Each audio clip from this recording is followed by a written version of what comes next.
Okay, so this is going to be part 2. And I'm going to do the vlogs. This is going to be probably titled Miscarriage, Miscarriage 1 and 2, part 1, 2, 3, how many parts there are. Because my first 2 miscarriages were with my first husband, and my second 2 miscarriages were with my previous husband. So, anyway, I had taken, they gave me a pee test, I took it, it was positive, they did an ultrasound, and they couldn't find anything, so I definitely miscarried. And, you know, even though it wasn't planned, and I only knew for a day, or a day and a half, that I was pregnant, it still was really, really hard. You know, you can't take away from that. Granted, it is harder the longer you know. I mean, I've experienced that from my 4th miscarriage. It was my most difficult miscarriage. But, something dinged on my computer. Anyway, either way, it was hard to deal with. I was really sad. I mainly was just confused, you know, to have like all that emotion happen in such a short amount of time, to find out you're pregnant, to be scared, to be excited, all the emotions that come with finding out you're pregnant, especially when it's not planned. And then to throw on, within 24 hours, miscarrying, you know, and just being scared to death and petrified, was overwhelming. Just the emotions, just like all the hormones and everything that were just rushing through me. And, you know, the chemical balance stuff that goes on in your head when you experience sadness and grief and happiness and excitement and being scared to death, you know, it's just overload. You know, I was really depressed for several days. I went back to work, I think I maybe only took off a day, and I went back to work. I didn't want to stay home and think about it, and because I was depressed. You know, just to lay there and think about it. And then to go to the bathroom, and every time you go to the bathroom, you wipe and there's blood. And you know that that's not just your period, you know, that there was something in there. And they didn't tell me, like, it was a chemical pregnancy or anything. Excuse me. I'm assuming it was, though, because I'm assuming I probably wasn't that far along.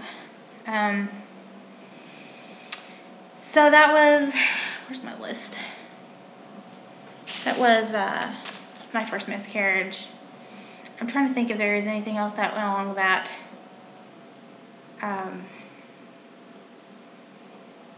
My husband at the time, he wasn't really supportive. But he wasn't not supportive. He just kind of was neutral. But he never was the kind of person that expressed his emotion very well, or ever really spoke at all, to be honest. So, I don't know. I can't say that it didn't affect him, because I don't know. He never really talked about it. So, it wouldn't be fair for me to say that it didn't bother him, because I'm sure it did. But, I was 19, and that was in April of 05, my first miscarriage. So,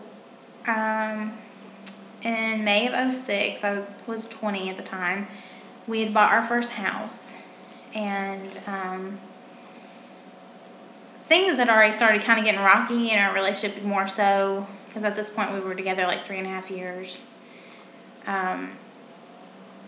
And like, it already started before we bought our house together. It already started getting to the point where we were like roommates, you know. We didn't really talk, or touch each other. I mean, it was really strange. And he was acting more and more strange. He started losing a lot of weight, and I suspected that he was doing drugs again, you know. And I knew that before we got married, like, he was smoking pot and stuff. And that's one thing. I mean, I don't agree with that, but, you know, I don't think that's the end of the world. But, I mean, on the other hand, doing meth, like, that's what he went to the mental institution for, and other stuff, that's a completely different story. And, he started losing weight really fast, and he kept telling me it was because he was working in a really hot kitchen, and he was sweating, and yeah, but he'd been working there for a few years, and all of a sudden he starts losing weight, you know, so I knew that was BS. And I ended up pregnant again. I got pregnant the month we bought the house, I think, or maybe it was sometime in June, maybe the beginning of June. And because I took a test, I don't remember when I took the test. I know that probably sounds really bad that I don't remember all the dates, and how far along I was, because like I said, my cycles were still really messed up at this point, so I really don't know how far along I was. But it was sometime in June, I'm assuming, that I'd taken a test and got a positive result. But it was like, it took a while to turn positive. Not like more than 10 minutes where you have an evaporation line. But I had several tests like that. And I made an appointment sometime in, I think it was July 10th was my first appointment to see the doctor. Because they wouldn't see you until you're 10 weeks. You know, and I had called the doctor and told him I was pregnant. And my last pregnancy was a miscarriage. And I was wanting to know if they could get me in earlier. But they were like, no, we don't, you know, 10 weeks is, you know, that's when everybody comes in unless you've had 3 miscarriages or more. Okay, so if somebody actually has a problem, you're going to make them suffer through 3 miscarriages before you actually do something. I mean, I understand that it's common for women to have miscarriages. And that's another thing with my first miscarriages. You know, I never really even heard of miscarriage. I mean, I knew that I'd heard of it, but I didn't really understand miscarriage. I didn't know what it consisted of. I didn't think it was going to happen to me, you know, like I never thought about it.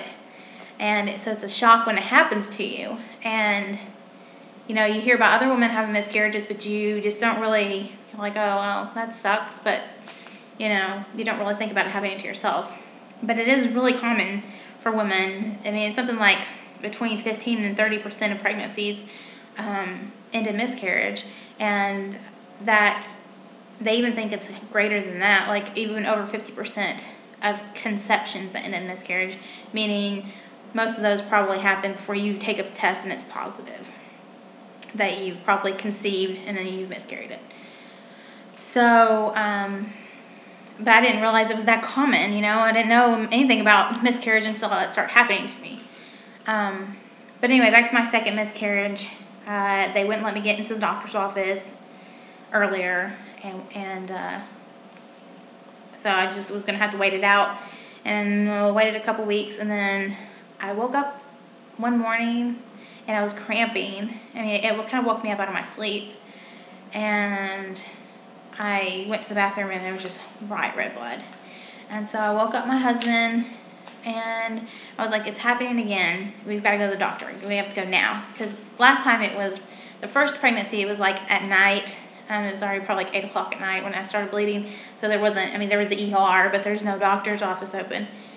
And the second time, it woke me up early in the morning. So the doctors were open. So we went straight to the doctor's office.